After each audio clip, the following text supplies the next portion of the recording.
So, what actually gives a group of people the right to become a country? It seems like a simple question, right? But the answer is, well, it's explosive.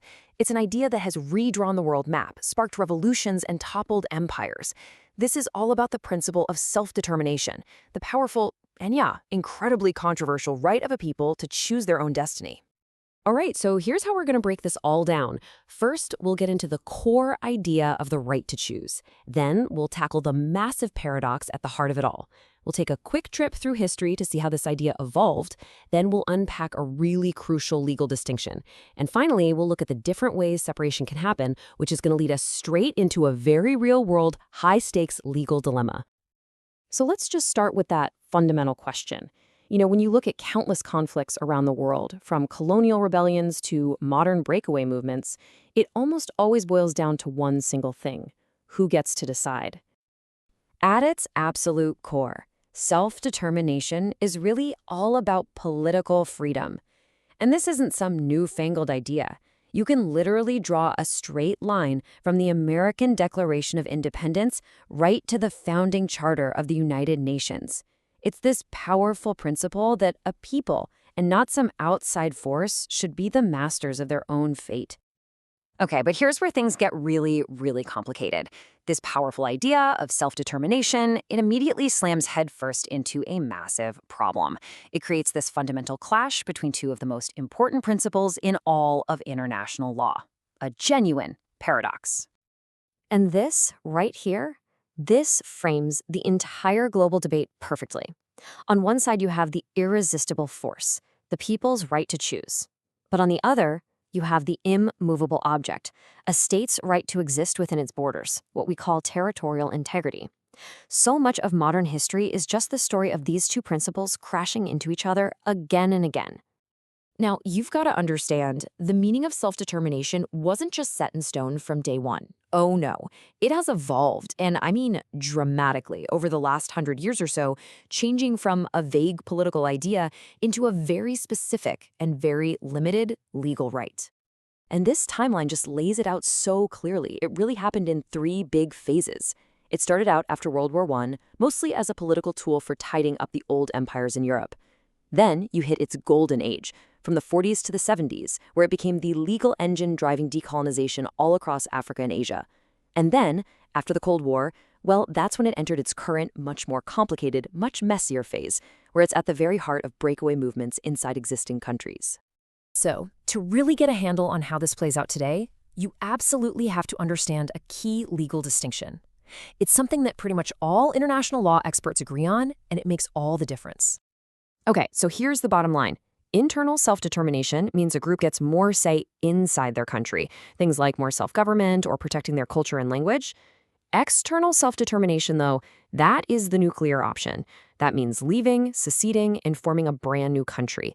And as you can probably guess, the international community is way, way more comfortable with the internal version. But okay, what if a group does want to separate? What if they decide enough is enough, we want out? How is that supposed to happen? Well, there are basically 2 major schools of thought here, and believe me, they are worlds apart. And this just shows you the deep philosophical divide. The plebiscite idea is super idealistic. It basically says any group of people should be able to hold a vote on their future. But the view that has way more weight in the real world is the remedial approach. This one says, hold on, secession isn't some universal right you can use anytime. It's a remedy, a last resort for when things have gotten so bad, we're talking extreme oppression, that leaving is the only answer.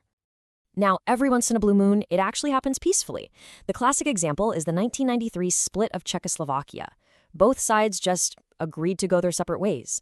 It was called the Velvet Divorce, and it created the Czech Republic and Slovakia without a single shot being fired. It's the ideal scenario for sure, but it is incredibly rare. Because what's much, much more common is the exact opposite. When a group tries to leave on its own, unilaterally, without permission, it often leads to just horrific conflict. I mean, look at Chechnya's attempt to break away from Russia in the 90s. It resulted in 2 absolutely brutal wars, and in the end, it got them basically 0 international recognition. So, with all that theory in our back pocket, let's see how this all applies in a really complex real-world situation. To do that, we're going to look at a fascinating analysis from one of our sources, which digs into the huge legal risks involved in the case of Taiwan. The analysis we're looking at raises a really critical and frankly kind of chilling question. What happens if a unilateral move for separation causes the international community to legally define the conflict not as a war between two states, but as a civil war, as just an internal problem for one country to solve? Well, according to this analysis, that civil war label would be an absolute legal disaster. Why? First off, you can't legally aggress against your own territory, so the whole argument of illegal aggression just goes out the window. Second, the UN is pretty much forbidden from getting involved in the internal affairs of a country. It could even mess with how the laws of war apply. And maybe most importantly, it could give the parent state the legal cover it needs to use force to, quote, maintain territorial integrity.